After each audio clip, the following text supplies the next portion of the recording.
Eu sou a professora Fernanda Ribeiro e a dica de hoje vai ter como foco os falsos cognatos. Para quem não sabe, o que é uma palavra cognata, né?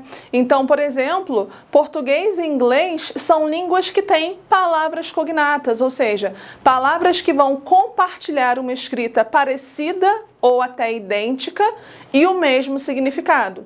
Então, um exemplo de palavra cognata que a gente tem é intelligent. Essa palavra, você olha, parecida com português e o significado é o mesmo, ou seja, essa palavra então significa inteligente. Então essa é uma palavra cognata.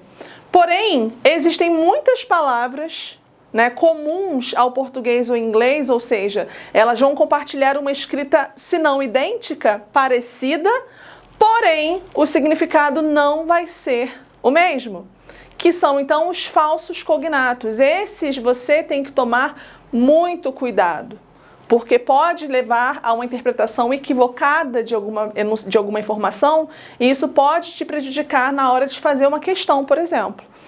Trouxe aqui apenas uma porcentagem mínima dos falsos cognatos, né? A lista é imensa. Existem muitos falsos cognatos, existem livros de falsos cognatos, né?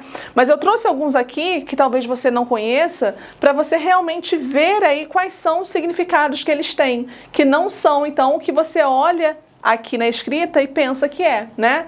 Então, pausa o vídeo aí, copia as que você não sabe e depois você dá play de novo, tá? Mas é importante que você absorva, né? Absorva o máximo que você puder de falsos cognatos, porque isso é vocabulário, né? Então, afinal de contas, faz parte da sua expansão de vocabulário. Isso é fundamental para que você possa cada vez mais adquirir facilidade em ler textos em língua inglesa, tá bom?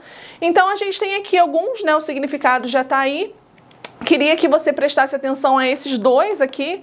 Sensible, que a gente já sabe que não é sensível, é sensato, né? É sábio, dependendo do contexto, pode ser também a pessoa sábia, né?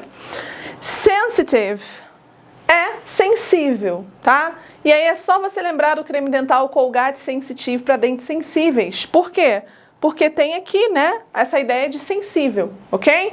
Então, por que eu quero que você foque nessas duas palavras? Justamente porque elas foram objeto de uma questão.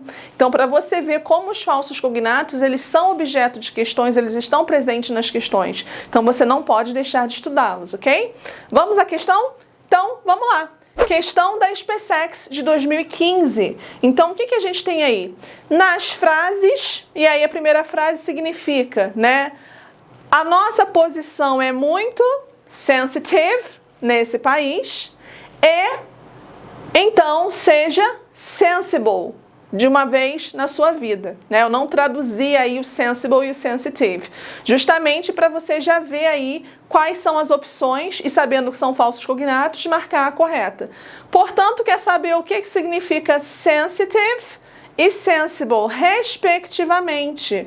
Olhando aqui para o quadro, a colinha está aqui, né? Então, sensitive é sensível e sensible é sensato. Porém, a opção correta, voltando lá então para a questão, é a letra C, né? E aí, o que a gente tem na letra C como tradução para sensitive? Easily affected, ou seja, algo que é facilmente afetado, justamente por ser sensível. Então, perceba que aí tem um significado que se aplica a sensível. Então, tem que interpretar isso aí como algo que pode ser aplicado a alguém sensível. Uma pessoa que é sensível, ela é facilmente afetada pelas coisas que os outros falam, por exemplo, né? E a gente tem como opção para sensible, reasonable. O que é reasonable? É sensato. Tá? É a mesma coisa que sensible, tá certo? Então, como que a gente vai traduzir as duas frases do enunciado agora, sabendo o que significa sensitive e sensible? Então, a nossa posição é muito sensível nesse país, né? Ou seja, facilmente afetada nesse país. E a segunda frase, então, seja sensato de uma vez na sua vida. Então, são essas as traduções. Portanto, o gabarito é a letra C, para essa questão cobrada na SpaceX envolvendo falsos cognatos. Certo? Então, Falso cognato é vocabulário, falso cognato cai em prova, como você viu através da questão da SPSEX. Portanto, expanda cada vez mais o seu vocabulário, fique sempre atento a essas palavras que podem nos enganar. E a gente fica por aqui. Nos vemos então na próxima dica. Até mais!